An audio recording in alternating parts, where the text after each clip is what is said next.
하나님께서 오늘 저에게 주신 말씀은 베드로 2장 1절 말씀인데요. 따라서 읽어보겠습니다.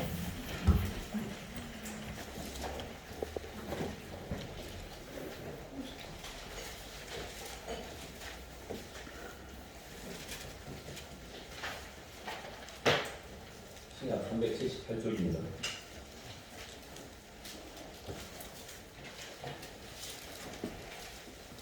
그러므로 찾으시면 한 목소리 읽어보겠습니다. 시작. 그러므로 모든 약속과 모든 교만과 계시와 시기와 모든 비방하는 말을 버리고 하나님께 같이 순전하고 신령한 것을 삼가라. 이는 그로 말미암아 너희로 구원에 이르도록 잘하려 합니다. 박수로 하나님께 한번 드리겠습니다.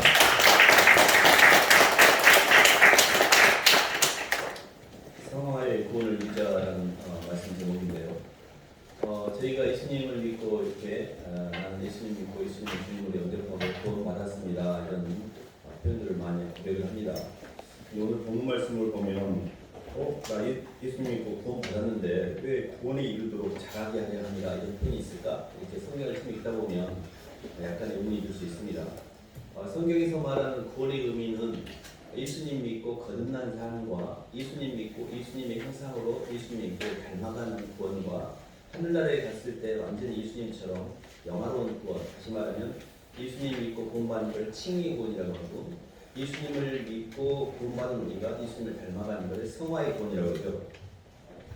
그리고 나중에 하늘나라 가서 죄가 완전히 없어진 상태를 영화의 구원이다 이렇게 표현합니다. 그래서 성경에서 구원이라는 단어가 쓰일 때는 세 가지 정도의 측면에서 쓰이는데 오늘 본문 말씀은 예수님을 믿은 우리가 예수님의 장성한 분량, 예수님의 사랑의 인격까지 성장하는 구원을 표현하고 있습니다. 그걸 성화의 구원이다 이렇게 말하는 것이죠.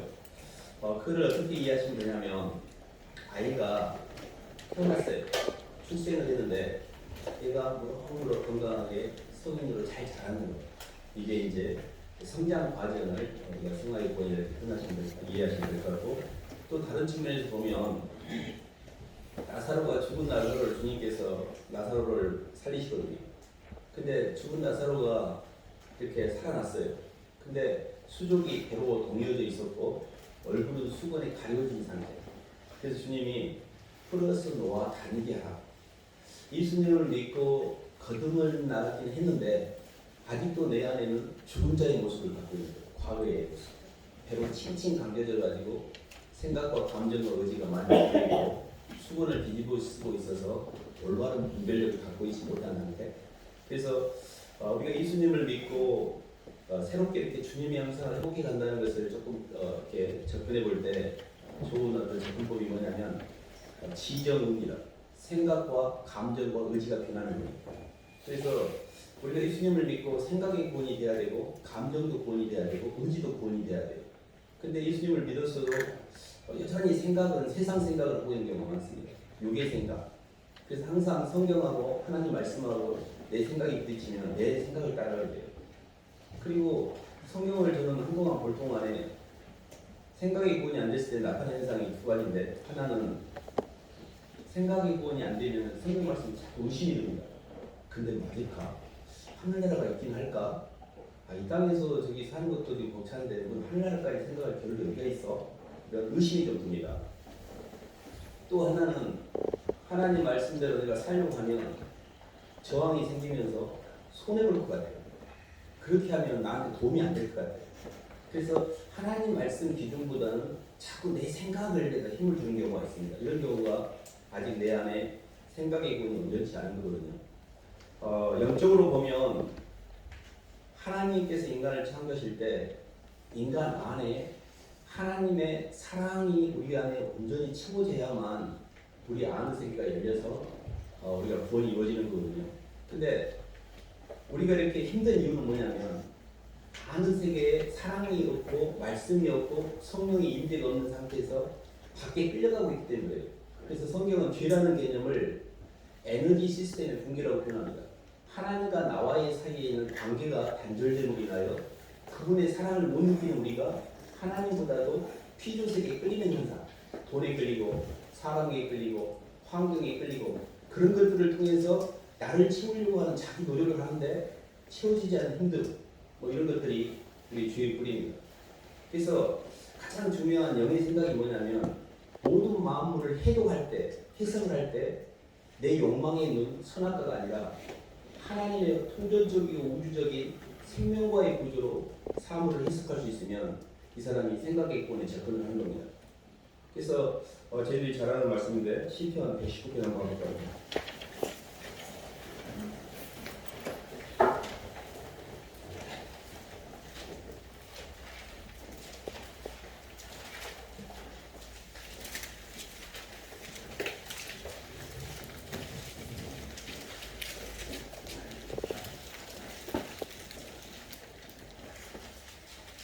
구약 890쪽입니다.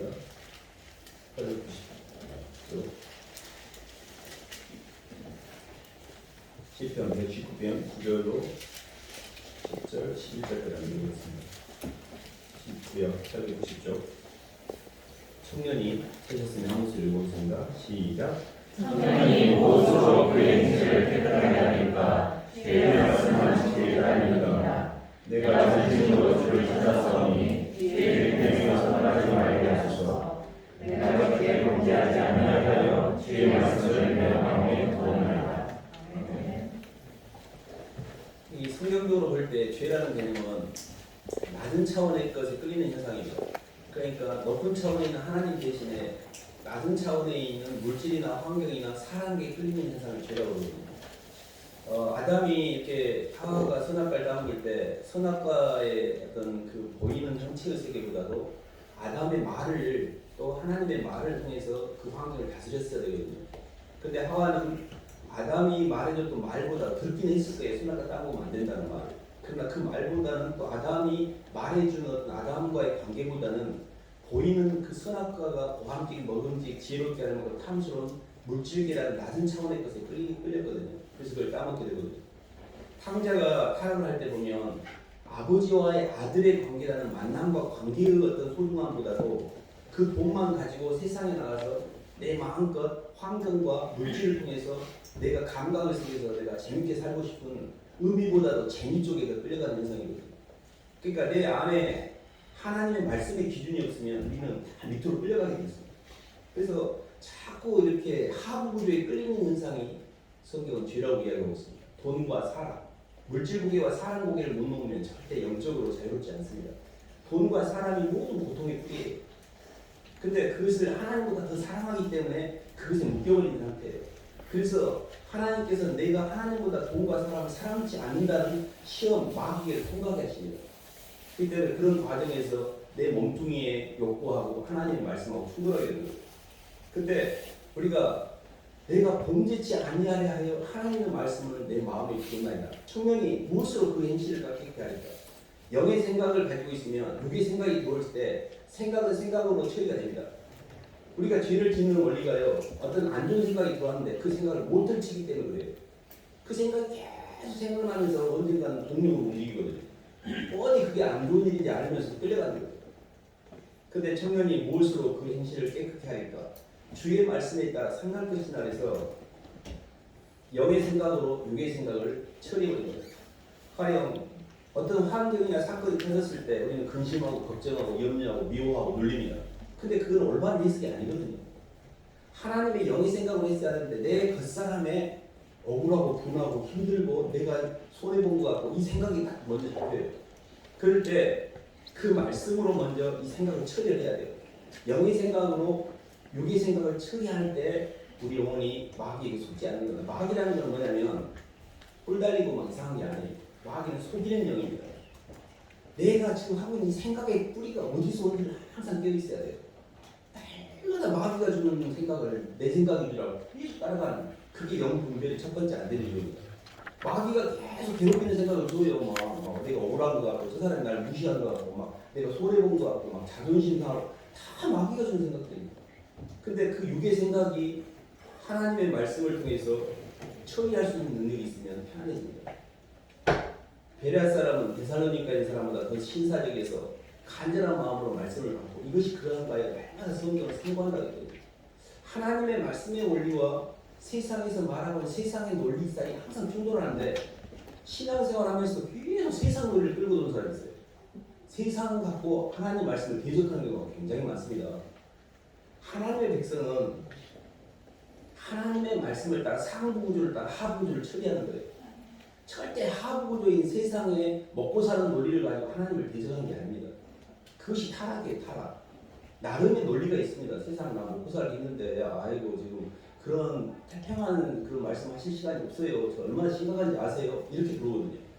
근데 영으로서 몸의 행실을 죽이면 살이니 너희가 육신대로 살면 반드시 죽을 것이거든.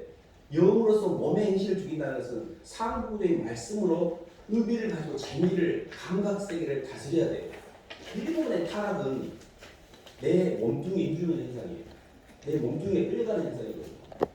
그렇기 때문에 생각의 구원이 안 돼 있다는 이야기는 아직도 땅에서 먹고 사는 논리가 하나님 말씀보다 더 중하게 내 삶 가운데 역사하고 있는 거예요. 이게 더 세다고 생각하는 거예요. 그래서 계속해서 이렇게 성경 말씀을 설교를 듣고 하나님 말씀을 계속 읽어가고 또 이렇게 성경 공부를 하고 계속 말씀의 공부를 많이 받으셔야 됩니다. 영으로서 몸의 행실을 자꾸 다스려서 이 기운, 육의 기운을 밀어내야 돼요. 육의 기운이 우리에게 차올라가지고 모든 걱정, 의심이 나를 잡아버리면 그게 지옥이에요. 땅에서 돈 걱정, 자식 걱정, 남편 걱정, 세상에 그냥 비와도 걱정, 누나도 걱정, 매일 걱정밖에 없는 사람이 있어요. 뭘 해도 걱정이에요. 뭘 해도 부담이에요. 사람이 부담이라는 건요, 영으로서 사랑의 임재로서 몸의 통치권을 행사하게 되면 부담이 사라집니다.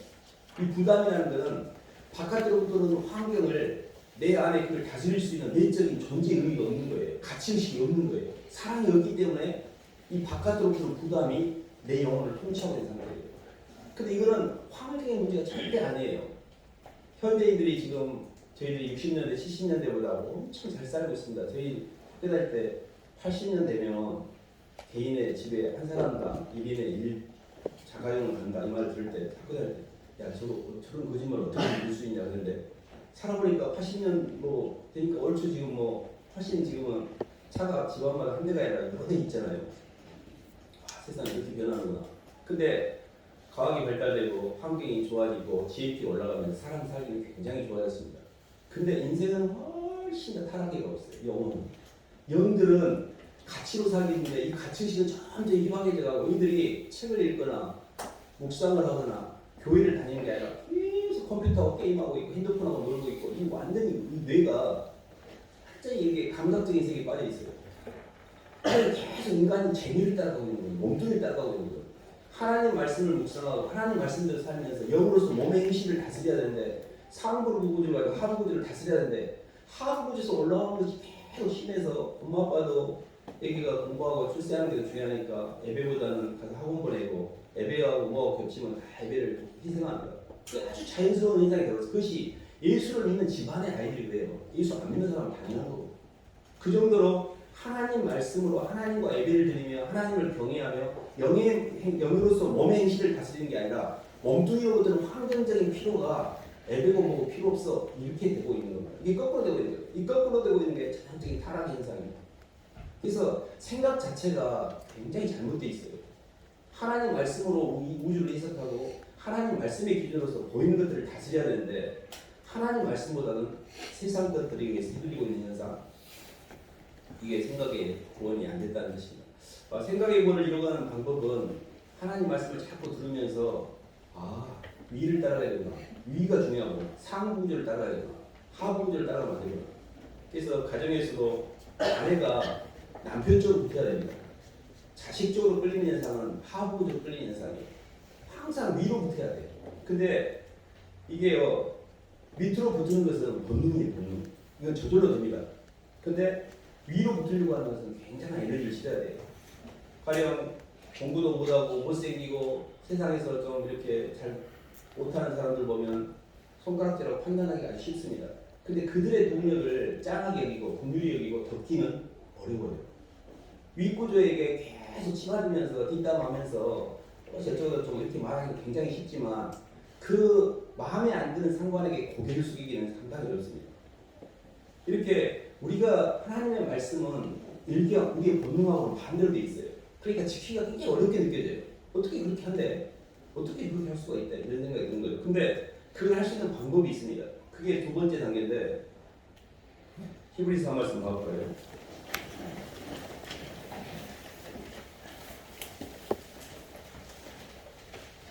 히브리서 4장 15, 16절 한번 보겠습니다.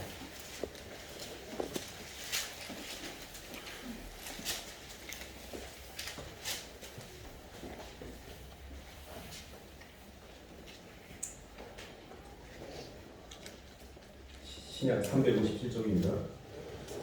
우리에게 있는 히브리서 4장 15, 16절 우리에게 있는 사셨으면 한 목소리 읽고 있습니다. 시작. 우리에게 있는 그의 사랑은 우리의 약함을 공감하지 못하시리가 아니하며 모든 일에 우리와 같은 시험을 받으신 후에 죄를 없으시니라. 그러므로 우리는 긍휼하심을 받고 은혜를 따라 돕는 은혜를 얻기 위하여 은혜의 보좌 앞에 담대히 나아갈 것입니다. 이게 그 생각의 구원이 그 자동차로 말하면 이 방향성이라 그러면 이 자동차가 방향을 제대로 잡으면 그 생각의 구원이 연결된 겁니다. 땅의 방향이 아니라 하늘의 방향, 바깥이 아니라 안의 방향. 이렇게 이 안의 세계를 자꾸 여는 방향으로 방향을 잡는 것은 생각의 구원이거든요. 근데 생각의 구원으로 방향을 잡았더라도 동력이 바로 그렇게 되지는 않습니다. 그거는 이 자동차의 엔진의 그 동력이 이제 바퀴로 전달이 돼야 돼요. 바퀴로 전달되어서 동력 전달해서 그래서 말씀은 하나님의 말씀은 내 발의 등이요 내 길이 비친다 해서 방향성입니다. 근데 그 방향성을 따라 갈 수 있는 동력은 성령의 운동력이에요. 성령의 임재예요. 근데 성령의 임재라는 게 예수님 믿고 성령이라는 말을 수도 없이 들었는데 저것이 뭐지? 저는 이런 생각을 한 적이 많았어요. 뭐가 실체가 안 느껴져요. 성령이 뭐지? 뭐 그냥 막 기쁘고 뭐 눈물 나고 막 이런 건가? 이런 거 있어요. 근데 그게 신앙생활을 한동안 한 다음에 나중에서 깨달았죠. 그게 뭐냐면 예수님을 가슴속에 품고 있는 거예요. 그게 성령의 임재예요. 내가 지켜야 될 상대가 있는 거예요. 내가 목숨을 걸고 누가 뭐라 해도 지켜야 될 상대를 품는 게 성령의 임재예요. 내 속에 예수 그리스도가 없는 것은 그분은 성령이 없는 겁니다. 예수님을 사랑하는 힘이 성령이에요. 근데 내가 누구를 보호해야 될 상대가 있는 거예요. 옛날에는 내가 내 자식이나 내 남편이나 내 가족을 보호했는데 주님이 들어오시고 나온 다음에 주님을 보호하는 거예요. 주님을 지키려고 하는 거예요. 그러니까 우리가 이 예수님은 모든 일에 한결같이 시험을 받으자고 지혜를 없으시고 우리의 모든 연약함을 다 알고 계시다고 했거든요. 그래서 때를 따라 돕는 은혜를 얻고 그의 긍휼하심을 얻기 위하여 은혜의 보좌 앞에 담대히 나간다는 게 뭐냐면 내 속에 상한 감정, 내 속에 눌린 감정, 내 속에 억울하고 분하고 힘들었던 내 기억들 이것들이 예수님 앞에 다 토해져야 돼요. 이 감정들이 하나님 앞에 회개가 안 되고 그것들이 다 이렇게 소화가 안 된 상태에서 굉장히 폭발력이 있는 내 안에 상한 감정이 있는 거예요. 이것이 안 풀리고 있기 때문에 내가 감정의 구원을 못 받고 있는 거예요. 그러니까 삶에 기쁨이 없어요. 무기력이 됩니다. 아무 느낌도 없어요. 왜냐하면 이 엔진 자체가 동력이 삶 가운데 나오려고 하면 바퀴하고 전달되는 트랜스미션, 생각을 의지로 전달시키려면 이 감정의 동의가 필요해요. 근데 내 안에 너무 죽어있는 거예요. 주님과 임재가 안 되는 거예요. 예수님의 사랑의 그 은혜의 피가 내 영혼을 안정시키고 있는 거예요. 그래서 성경을 공부하면서 저는 이렇게 생각했습니다. 알았어. 성경을 잘 이해하고 성경 말씀대로 살면 하늘나라 가는 거야. 그렇게 계속 살았어요. 근데 뭔가 좀 이상해. 힘들기만 하고. 뭐지? 뭐가 부족해? 뭐가 2% 부족한 거 같은데? 근데 저는 말씀을 듣고 그걸 지키려고 했지 그 말씀의 주인이신 그 화자인 예수 그리스도를 사랑하지 않았어요. 그 예수님이 내 마음속에 없었던 거예요. 주님을 영접은 했지만 그냥 주님의 말씀대로 살려는 내 의지만 있는 거예요. 내 의지, 내 노력만. 이러니까 감정의 구원이 안 되는 거예요. 감정의 구원은 뭐냐면 예수님을 만나는 거예요. 그분을 진심으로 내 인격 가운데 주님 사랑해요. 제가 이제 주님 믿고 살게요. 그분이 생각이라는 게요. 말씀이 생각으로 우리 속에 들어오는 생각이 됩니다. 그 생각을 많이 하게 되면 상이 돼요. 그래서 말씀과 상의 관계라는 게 뭐냐면 말씀은 바깥에서 주님이 우리를 통해서 머릿속으로 생각을 통해 주지만 그분을 많이 생각하면 내 마음으로 들어오면 이게 상이 되는 거예요. 이게 임재예요. 예수님이 머릿속에서 가슴으로 내려온 거예요. 내 기억 속에 있는 about Jesus, 인포메이션이었던 주님이 나를 너무 사랑하신 내 주님이 있는 거예요. 내 마음으로 만나는 거예요. 이 감정의 구원이 되어야 됩니다. 이 감정의 구원이 되기 위해서는 끊임없이 주님하고 고백하고 시인하고 친밀하게 대화를 하셔야 돼요. 대화가 아무리 부부가 친해도 대화 안 하고 며칠씩 있어보세요. 감정이 나뉘어지니까. 여보 어떻게 잘 지냈어? 힘들어? 괜찮아? 감정을 많이 표현하셔야 돼요. 그래서 사람이 예수님 믿고 점점 예수님을 닮아간다는 것은 생각과 감정과 의지가 변해가는 과정이에요. 근데 생각은 성경 공부도 하고 설교도 듣고 그러면 알겠어 뭔 말인지 좀 이해가 됩니다. 또 교회 다니면서 말씀은 그 어느 때보다도 많이 이렇게 프리칭이 되고 있는 것 같아요. 근데 의외로 가슴 속에 보면 나밖에 없습니다. 이 심장 속에는 예수님이 없을 경우가 많습니다. 그래서 저희가 감정의 구원을 이뤄가는 과정은 이제 주님과 이렇게 친밀한 독대, 조용히 주님하고 무릎을 꿇고 십자가 앞에 무릎 꿇고 앉아서 주님 너무 감사해요. 제가 그동안에 억울하고 분하고 힘들었던 제 과거의 기억 제가 주님 앞에 다 토해낼게요. 제 골방 속에 저 깊은 곳에는 그 누구에게도 보여주지 않은 제 부끄러운 것도 있고 말하기 싫은 기억들도 있는데 제가 이 모든 것들을 주님께 내려드릴게요 하고 오픈하셔야 돼요. 그때 이 상한 감정이 치유가 돼요. 그 주님 앞에 더럽고 수치스럽고 너무 말로 말 수 없는 것들이 다 빛에 쫄릴 때 내 영혼이 그때 청소가 돼요. 이게 있어야 상한 감정, 눌린 감정이 해방이 돼요. 근데 그것이 없기 때문에 계속 내 영혼에게 정죄를 받고 있는 거예요. 그렇게 표현하고 있지 않아요. 내가 과거에 내 기억 속에 묶여 있는 겁니다. 그래서 다 토해내셔야 돼요. 때를 따라 돕는 은혜로 궁휼하심을 입고 때를 따라 돕는 은혜로 은혜의 보좌 앞에 당당히 나가셔야 돼요. 예수님은 절대 우리를 정죄하지 않으십니다. 주님은 우리의 과거의 죄와 현재의 죄와 모든 미래의 죄를 다 도말하셨어요. 우리가 죄책감을 느끼는 것은 죄를 안 지는 사람이 죄책감을 안 느끼는 게 아닙니다. 똑같이 죄를 지어요. 근데 죄책감이 없다는 이야기는 하나님의 사랑이신 예수님이 내 죄를 해결해 주셨다는 걸 내가 받아들인 거예요. 죄가 너희를 주관하지 못하리니 이는 너희가 법 아래 있지 않고 은혜 안에 있습니다. 주님의 은혜 때문에 죄를 짓지만 그 죄가 우리를 주관하지 못한 겁니다.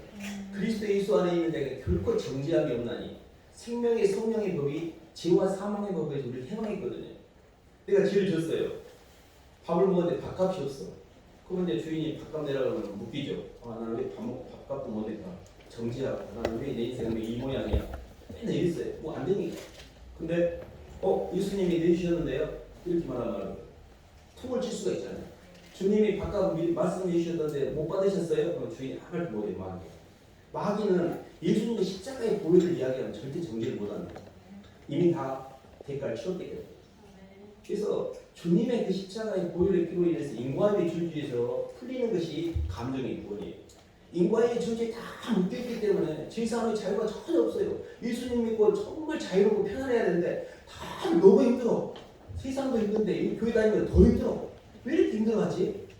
자유가 없는 거예요. 성령의 죄사함의 자유를 통해서 내 영혼이 죄와 사망의 그 사냥꾼의 얼굴에서 새가 벗어났구나. 완전히 그 모든 묶임에서 시간과 공간의 묶임에서 주님이 나를 위해서 희생하심으로 내 영혼이 자유롭게 되는 데가 느껴져야 되는데 이게 안 오는 거예요. 이게 감정이 안 되는 거예요. 근데 그게 굉장히 중요합니다. 이게 되어야 숨을 쉬기 시작해요.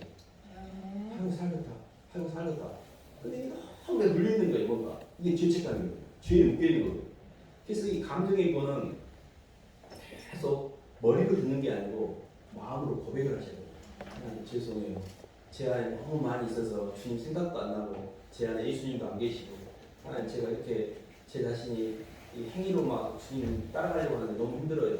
이렇게 많이 고백을 하시면 많이 이제 마음이 부드러워지시거든요. 그래서 그게 이제 기도하는 단계고 예배를 드리는 단계고 성령이 조금씩 임재가 되는 단계고 주님이 나를 사랑하셨다는 것을 받아들이는 단계예요. 그것이 귀로만 듣던 주님을 이제 눈으로 보는 거예요. 조금씩 눈으로 이렇게 주님이 좀 더 선명하게 보이는 겁니다. 그리고 저희들이 이제 마지막은 사실 이 성령의 역사는 만무가 만사라는 환경을 통해서 역사합니다. 그래서 성령은 굉장히 현실적인 영이에요. 무슨 이야기냐면 그냥 뜬구름 잡는 이야기처럼 내가 막 머릿속으로 막 어떻게 한다고 해서 성령 충만하는 게 아니에요. 그래서 삶의 현장에서 하나님의 말씀에 따라 선택을 할 때 그때 성령 충만하게 돼요.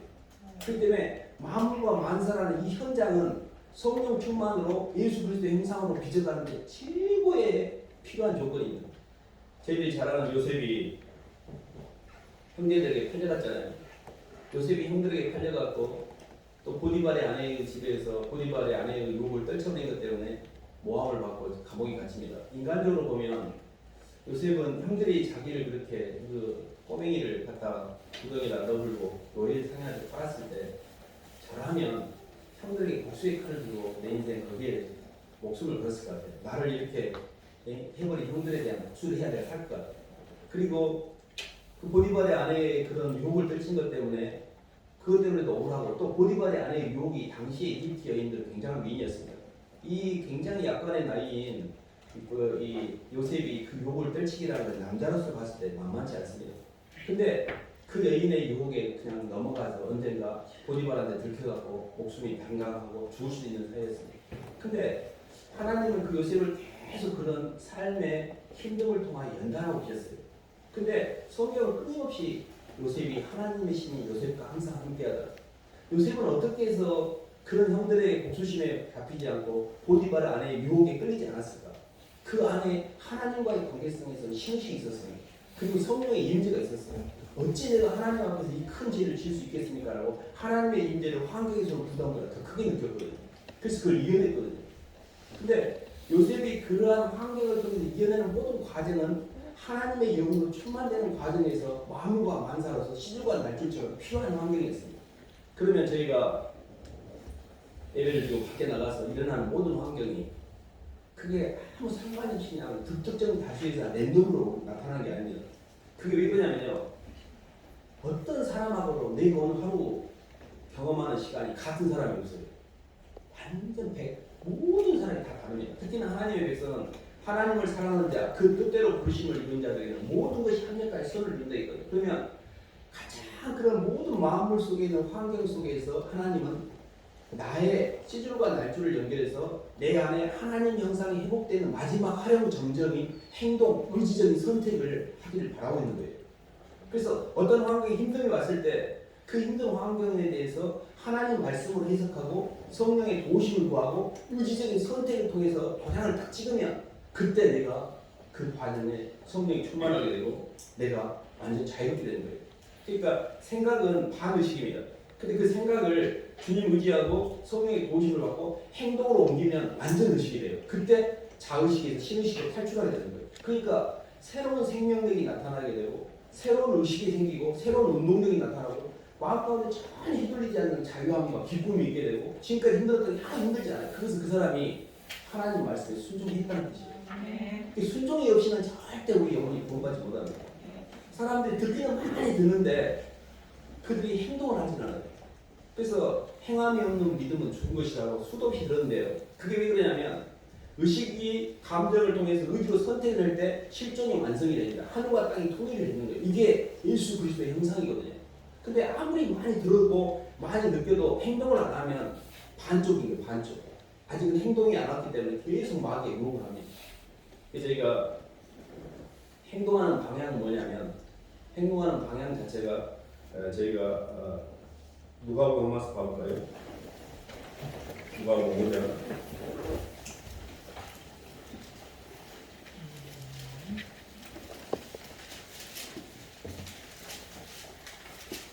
4절로 6절입니다.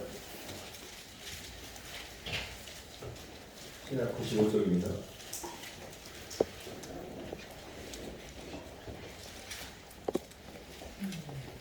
말씀을 마치시고 시작. 말씀을 마치시고 시몬에게 이르시되 그분대로 가서 그물을 내려 고기를 잡으라. 시몬이 대답하되 선생님 우리들이 방식대로 수고를 하시되 잡은 것이 없지만 말씀이 되어야 우리가 그물을 돌리게 하고 그렇게 하니 고기를 잡은 것이 신이 나와 그물이 쏟아진다. 베드로가 베테랑 어부였는데요. 그게 저녁에 고기를 잡았는데 배를 못 잡았습니다. 근데 예수님이 배에 따라서 저기 가서 그물을 내리다 보면 보통의 그 과거의 경험으로 보면 사실은 우리의 그 선택이라는 게 모든 선택은 우리의 과거의 기억 속에 선택을 하고 있습니다. 그렇기 때문에 베드로가 자기의 과거의 기억 가지고 내가 이 바다를 잘 아는데 지금 이 물때하고 이 시간으로 봤을 때 또 밤새도록 고기를 잡아도 잡은 게 없다면 지금 내려도 고기 하나도 안 잡혀요 주님 이렇게 이야기했을 거예요 선생님. 근데 베드로가 잘했던 건 뭐냐면 자기의 과거의 지경이 자기의 체험에 따라서 선택을 한 게 아니고 예수님 말씀을 따라 선택을 했어요. 주님 선생이 그렇게 하라고 하니까 제가 한번 말씀에 의지해서 그물 한번 내려보겠습니다. 잘 이해가 안 되지만 말씀에서 그렇게 하니까 제가 그렇게 한번 해볼게요. 말씀에 의지하여 그물을 내리니 이제 고기를 내온 것이 잡은 것이 힘이 많아 그물이 찢어지는 역사가 일어나게 됩니다. 이게 믿음이라는 건 뭐냐면 하나님의 말씀을 통하여 내 의지적인 선택을 하는 게 믿음이에요. 그러니까 세상에서의 말하는 기준이 아니고 하나님의 말씀이 내 생각과 다르다 할지라도 그 말씀에 의지해서 제가 그렇게 말씀하시니까 제가 그렇게 해볼게요라고 선택하는 것이 그게 이제 믿음이 돼요. 하나님의 말씀은 다 선택입니다. 선택이라는 것은 높은 차원의 의식을 통해서 낮은 차원의 의식을 다스리는 거기 때문에 굉장히 손해본다는 개념이 동반돼요. 그래서 가장 최고의 선택은 뭐냐면 순종과 대속입니다. 이 순종이라는 게 뭐냐면 고개를 숙이지 못하기 때문에 우리 영혼이 새로운 의식이 안 돌아요. 겸손이라는 게 뭐냐면 고개를 숙이는 거예요. 주님께 고개를 숙이고 내 생각을 꺾을 때 그때 내가 편안해져요. 왜 이렇게 힘드냐면 내 생각이 안 꺾어지기 때문에 내가 맞다고 생각하니까 그래요. 그래서 고개를 숙이는 것이 순종인데요. 이게 구조를 세우는 겁니다. 그래서 우리의 의지의 훈련이 뭐냐면 하나님이 세우신 영적인 구조에 고개를 세우고 하나님이 주신 물질을 영혼들과 주님께 쓰고 물질도 마찬가지입니다. 물질을 계속 끌려가는 것은 돈의 지배를 받는 거거든요. 근데 하나님께 바치고 사람에게 쓰는 것은 굉장히 선한 의지가 들어요. 저는 처음에 교회 다닐 때 나도 먹고 살기 힘든데 뭐를 또 바치라고 할까 이렇게 생각했습니다. 근데 물질을 하나님께 드리므로 그 물질에 묶여있는 제 욕망이 빠져나간다는 걸 나중에 알았어요. 하나도 안 힘들어요. 그리고 그때는 훨씬 더 자유로워지고. 근데 물질에 계속 휘둘려가지고 하나님께 헌금도 못하고 사람들에 쓰는 게 인색하고 이러면서 계속 사는 사람이 잘 사는 거 봤어요? 아니 그렇게 잘 살 것 같으면 다 그렇게 해야죠. 하나님이 우리에게 원하시는 것은 높은 차원의 의식을 가지고 낮은 차원의 물질과 사람을 다스리기를 원하시는 거예요. 그러려면 내 몸이 밖으로 나가야 돼.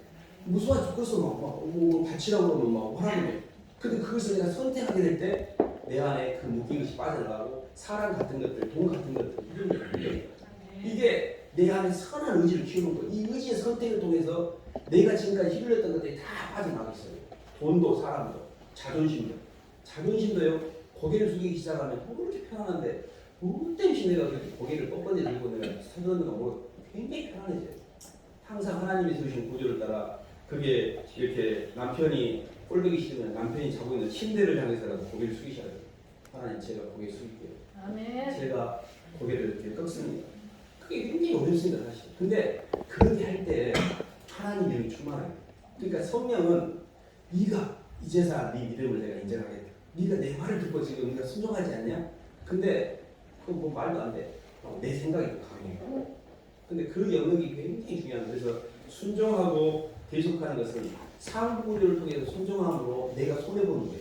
손해보는 행위입니다. 상대방의 자존심을 높여주세요. 채워주는 겁니다. 내가 고개를 숙이는 거니. 그 사람이 가랭이 밑으로 기어 들어가는 게 얼마나 괴로워요. 엄청 괴롭습니다. 쉽지 않아요. 근데 그때 성령이 있어요. 왜 그러냐면 너희 안에 이 마음을 품어라. 그리스도 예수의 마음이니 그는 근본 하나님의 본체이셨지만 하나님과 동등됨을 취할 걸 얘기하냐고. 오히려 자기를 비워 종의 형체를 가졌잖아요. 그분이 그렇게 취급받으실 분이 아니었어요. 근데 하나님하고 동등된 분이 세상에 버러지 같은 사람들하고 함께 자기를 낮추셨잖아요. 그리고 우리보다 더 밑에 들어가셨잖아요. 그가 스스로 낮아지심으로 우리를 높이셨고 그가 스스로 가난하게 되심으로 우리를 부욕해 하셨잖아요. 그를 믿는 우리는 주님의 길을 따라가는 사람들인데 나는 여전히 내려가기 싫은 거예요. 자존심 상해. 나 절대 그러게 못해. 목에 칼이라도 나는 목을 못 꺾고 나는 밟고 넘어가. 이러잖아요. 고개를 숙이셔야 돼요. 하나님 제가 주님이 숙이셨는데 어찌 제가 숙이지 않겠습니까? 그리고 주님이 영혼들을 향해서 대속했던 것처럼 저도 제 거 집착하지 않고 주님과 영혼들을 향해 제가 이렇게 쓰겠습니다. 이게 굉장히 선한 의지예요. 그래서 마지막 의지의 구원은 구조를 세웁니다. 구조를 세워요. 가정에서도 구조가 세워지고 교회에서도 구조가 세워지고 직장도 구조가 세워지고 그 사람이 가는 곳마다 다 하나가 돼요. 그러니까 구조적으로 움직이니까 순종하고 대속만 합니다. 이게 우리의 의지가 구원이 많이 이루어져요. 이게 바로 예수님의 형상이 많이 이루어진 겁니다. 그래서 저희가 성화의 구원이라는 게 결국은 예수 그리스도를 닮아가는 예정인 거예요. 생각과 감정, 의지가 주님을 많이 닮아가는 과정입니다. 근데 얼마나 이렇게 멋있을지 기대가 됩니다. 나중에 저희들이 주님께 갈 때쯤 되면 예수님처럼은 아니지만 예수 그리스도로 한 닮은 향기, 주님의 향기가, 그리스도의 향기가, 그리스도인은 그리스도를 표현하는 사람들입니다. 예수님은 하나님 형상이고 우리 그리스도인들은 그리스도의 형상이에요. 예수님은 하나님을 표현하셨어요. 근데 우리는 예수님을 표현한 사람이에요. 그런데 예수님이 가셨던 길을 바로 따라가면 돼요. 예수님은 하늘 아버지를 사랑하셔서 철저하게 하늘 아버지께 순종했고 당신이 사람에게 붙였던 이 땅에 있는 사람들을 하나도 잃어버리지 않고 그들을 향해서 대속하심으로 하늘과 땅을 통일하셨어요. 당신은 온데간데없고 이 세상에 하늘과 땅이 통일하도록 이렇게 움직이신 게 주님의 인생이고 그게 성화의 구원입니다. 근데 저희들이 그렇게 살면 굉장히 평안합니다.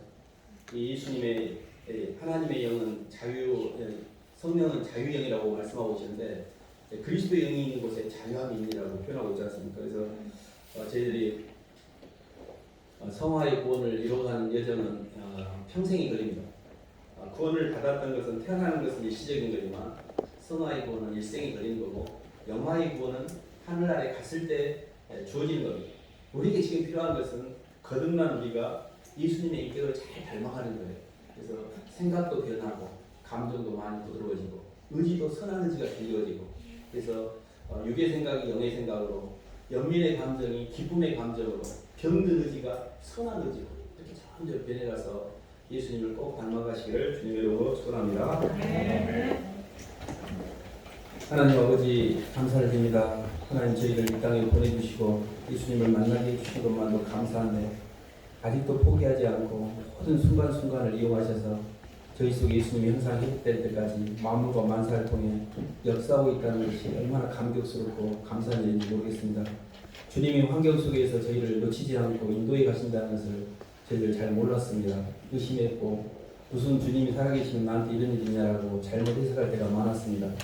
주님 하나님 말씀으로 이 환경도 주님이 주신 것이고 또 주님이 성령의 임재 가운데 그 기쁨을 주셔서 넉넉히 이길 수 있도록 힘도 주시고 그 환경을 통해 선택하도록 주신 환경이구나라고 해석하고 그 고개를 잘 넘어가길 원합니다. 그래서 주님께 영광이 되고 저에게 성령의 열매 풍성한 삶이 저희도 누릴 수 있도록 하나님 인도하여 주시옵소서. 예수님 이름으로 기도드립니다.